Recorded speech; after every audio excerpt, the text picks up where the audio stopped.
இதுக்கு செலவு பாத்தீங்கன்னாலே ஒரு 6 லட்ச ரூபாய் மேல செலவாயிட்டு ப்ரோ.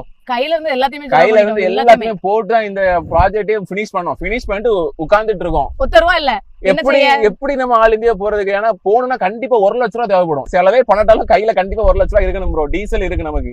சோ நம்ம வந்து 5000 கிலோமீட்டர் 10000 கிலோமீட்டர் நம்ம ரவுண்ட் ஆகி வரும்போது அப் அண்ட் டவுன் சேர்த்து பார்க்கும்போது உங்களுக்கு 15 கிட்ட வந்துடும். ஒரு நாளைக்கு டீசலுக்கு 1500 மத்த செலவுலாம் சேர்த்து ஒரு 2000 அந்த மாதிரி ஆகும். ஒரு நாளைக்கு 2000 செலவாகும்.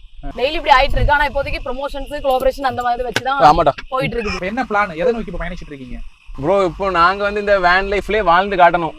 ஆல் இந்தியா எல்லா ஏரியாலையும் போய் இந்த வேன்ல வாழ்ந்து காட்டணும் ப்ரோ. அதுதான் எங்க பிளான். எவ்வளவு வருஷம் வாழ முடியும்? இப்படி எவ்வளவு நாள்?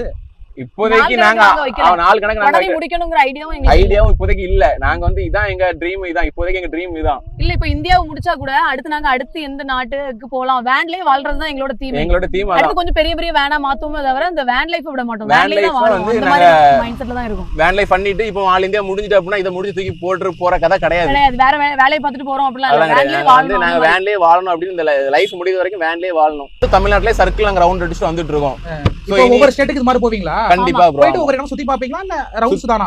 கண்டிப்பா எக்ஸ்ப்ளோர் பண்ணுவோம், டிராவல் பண்ணுவோம், நல்ல இடம் இருந்தா பாப்போம். சோ அத வந்து எங்க ஒரு 20 நாள் 10 நாள் அங்க தங்கிரோம். எந்த இடம் பிடிச்சிருக்கோ அங்க தங்கிரோம். ஸ்டேட் தாண்டும் போது அந்த ஸ்டேட்டோட லாங்குவேஜை கத்துக்கணும்ங்கற ஒரு ஐடியால இருக்கும். எல்லா ஸ்டேட்டோட லாங்குவேஜையும் கத்துக்கிட்டு அந்த ஸ்டேட்டோட வெளிய போணும். குழந்தைக்கு வந்து இப்போ 2.5 வயசு ஆகுது ப்ரோ. அவ வந்து என்ன பொறுத்தவரைக்கும் அவ வந்து கிஃப்டட் தான், ஒரு லக்கி தான் நான் சொல்லுவேன். ஏன்னா இது வந்து எந்த குழந்தைக்குமே இது அமையாது. இப்போ இப்படியே வேன்ல வாழ்ந்து இப்படி எல்லா இடத்தையும் பார்த்து, எல்லா மண்ணையும் பார்த்து, எல்லா தண்ணியையும் பார்த்து, கிளைமேட் எந்த ஒரு கிளைமேட்லயும் அவளுக்கு எந்த நோயும் வராது. எல்லா மக்களையும் அவ பாத்துருவா.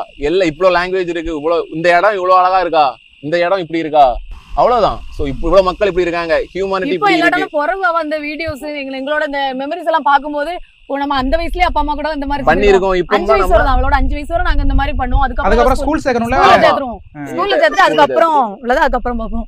அப்புறம் இதுலயே டிராவல்லே மேடம் பழகி போயிட்டு போறாங்க. ஆமா, அப்படியே பழகாலும் ஒண்ணும் பிரச்சனை இல்ல ப்ரோ. குழந்தை தானே வளரட்டும். முடிச்சதுக்கு அப்புறம் அவளோட லைஃப் டிராவல் போனா கூட ஒண்ணும் பிரச்சனை இல்ல. அவளுக்கு எது வருதோ அது பண்ணட்டும் ப்ரோ. இப்போதைக்கு இது வந்து எங்க ட்ரீம், எங்க ப்ராஜெக்ட், அதனால நாங்க இதை பண்றோம். அவளை விட்டுட்டு பண்ண முடியாது. அவளும் வந்து எங்க கூட நல்லா வந்து என்ஜாய் பண்றா. நல்ல எல்லாமே அவளுக்கு வந்து இப்பவுமே அவளுக்கு அந்த ஒரு அனுபவம் கிடைச்சிடும் ப்ரோ. எல்லா இடத்தையும் பார்த்து நம்ம இப்பவுமே ஆல் இந்தியா வந்து வரும்போது அவளுக்கு வந்து ஒரு எக்ஸ்பீரியன்ஸ் அவளுக்கும் கிடைக்கும் நான் நம்புறேன். இதுல வருமானம் அப்படின்னா என்ன இருக்கு? இப்போதைக்கு வருமானங்கிறது வந்து நாங்க வந்து என்ன சொல்றது ப்ரோ, யூடியூப்ல வீடியோ போட்டுட்டு இருக்கோம். இதான் வருமானம் அப்படின்னு நினைக்கிறேன். ஆனா இப்போ யூடியூப் இல்லைன்னா எங்களுக்கு வந்து சப்போர்ட் கிடையாது. நாங்க இதை பண்றதுக்கு சாத்தியமே கிடையாது ப்ரோ. அதனால யூடியூப் இருக்கிறது வந்து எங்களுக்கு வந்து ஒரு பிளஸ் பாயிண்ட் தான். தெரியல அதுக்கு இது மைண்ட் கொடுக்குறோம். சோ வீடியோஸ் எடுத்து போட்டா மட்டும் போதும். நம்ம என்ன பண்றோமோ அதை எடுத்து போட்டா போதும். மக்கள் சப்போர்ட் பண்றதுக்கு இருக்காங்க. அந்த ஒரு நம்பிக்கையில நாங்க வீடியோ எடுத்து போட்டுட்டு இருக்கோம் ப்ரோ. அவ்வளவுதான். வேற வந்து இந்திய பயணத்தை வந்து கடைசியா வந்து நாங்க அதே கன்னியாகுமரியில தான் முடிப்போம்.